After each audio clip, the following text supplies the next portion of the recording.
Hello, my name is Katie and welcome to my channel, Duckpotatoe's World. Today is Sunday, December 8th, and we have made it a whole week, you guys. I am filming in the foyer of my church. I was thinking that there would be a Christmas tree right here, but there's not. So I don't know if they decided to put it up somewhere else or if they haven't decorated for Christmas yet. I'm not really sure, but that's okay. I had planned to film here, so filming here we will do. Yesterday we read Luke chapter 7. And it opened up with the centurion having sent his servants, actually he sent some Jewish leaders to Jesus to ask him to heal his servant. And so Jesus says, okay, and he's gonna go heal this servant. And then the centurion says, no, you don't have to come to my house. I know how authority works. I know that if you just say heal, he will be healed. And Jesus is amazed at this man's faith. And then the very next story in the chapter is John the Baptist sending his servants to ask Jesus if Jesus really is the Messiah, the one they're waiting for, or if they should look for someone else.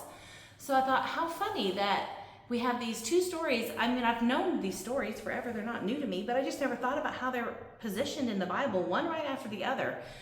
This centurion that's never seen or met Jesus and has only heard about him has such great faith. And John the Baptist, who recognized Jesus when he was a fetus in his mother's womb, is having to ask for confirmation. He's become unsure. And Jesus' answer is really funny. He's like, yeah, see all the things I'm doing? Go tell John what I'm doing and let him see if he can figure it out. Then we hear about Jesus healing the dead son of a mother, and I was struck by his compassion. The Bible describes Jesus as our Father. He is our Creator, so of course he knows and loves us, but just it says that he told the dead man to get up, and the dead man got up and started talking, and then it says Jesus gave him to his mother, and I just thought that was an interesting word choice, that he gave the man. It doesn't sound like a little boy. He says a man. Gave the man back to his weeping mother. And then what else was in that chapter? Those were the things that I thought about the most. Healed the mother's son. Oh, and then there's the story of the sinful woman. So Jesus is at a Pharisee's house for a meal, and this woman that the town all knows as a sinful woman, I mean, we're all sinful, so I think that description should apply to everyone, but this woman's sins were, I guess, public record. She comes in and washes his feet and weeps over his feet, and Jesus forgives her sin, and the Pharisee is kind of offended, and Jesus is like, you know, who values forgiveness more? Someone who's been forgiven a lot or someone who's been forgiven a little?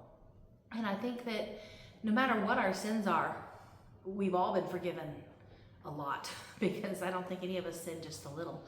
But I thought it was interesting that he's forgiving her sins, knowing that the payment hasn't come yet, but he's going to pay for that debt.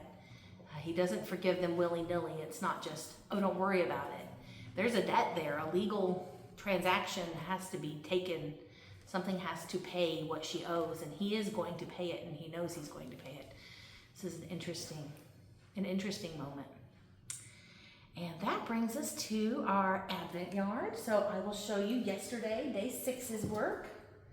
I had trouble with this. I was tired, I guess, when I was knitting this, and I kept making mistakes, so I had to knit it several times. But it finally got done. And it would be nice if I would show you the right side of the work, wouldn't it? Here we go. So there we are, days 1 through 6. It's beautiful. These two colors are definitely different. I had a hard time when I was opening it yesterday deciding if it was the same color. I mean, I knew it couldn't be the same color, but I just couldn't tell what was different. But I can actually see the difference when they're side by side. The new color is like a rusty color in it. They are still very similar. I have no idea what today's color will be, so let's find out. I can't guess. I have no idea. So, day 8.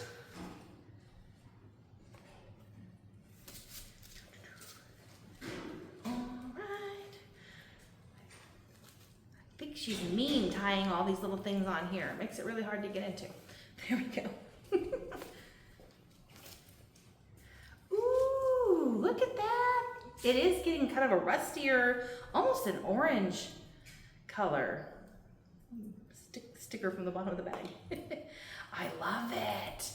That's the next color. This is the, oh, we're definitely getting into a peachy, orangey place, and Y'all know me, Duck Potatoes Worldwide. I wore my duck stuff for you guys and for the kids in my choir today. But this is definitely right up my wheelhouse. This is my favorite color so far. I think I really love this. I don't even know how to describe it. It's a rusty brown.